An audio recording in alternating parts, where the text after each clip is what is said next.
Wale ambao mnaendesha vyuo mna nafasi nzuri ya kueleza changamoto. VETA yenyewe ina nafasi nzuri ya kueleza changamoto zilizopo na namna kuzitatua. Serikali ichukue muhimu yale yote ambayo ni bora katika kuboresha mfumo wetu wa ufundi stadi hapa nchini, ili tuingize sasa kwenye curriculum, tufanyie kazi.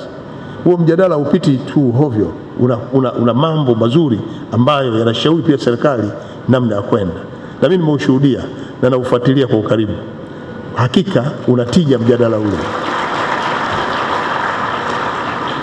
Ule mjadala unatija kwa sababu wako ambao wanapinga, lakini wengine wakuja kurekebisha, na wako ambao wanasema namna mzuri ya kwenda vizuri, ili na sisi tuweze kubadilika na kwenda. Kwa hiyo tutumie pia nafasi ya maadhimisho haya, kwamba maadhimisho yamekuja wakati mzuri kwenye mjadala huo, twende nao vizuri na tufanyie kazi.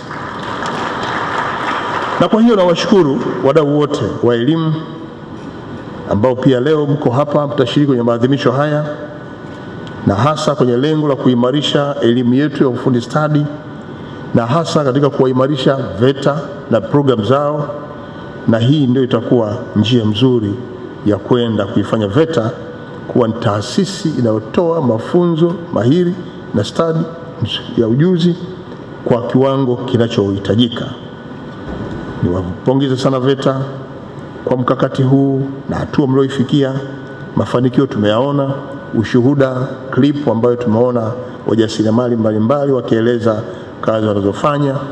Tumewakuta vijana wengine watengeneza mikoba pale nje, wamemaliza vyuo na wameendelea kujifundisha utaalamu na wamezalisha bidhaa zote ni mzuri pale.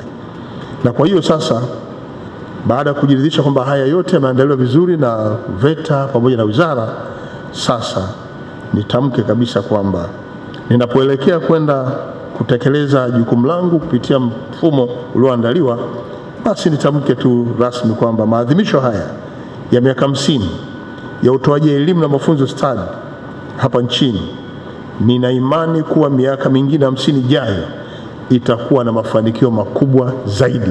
Asante sana kwa kunisikiliza.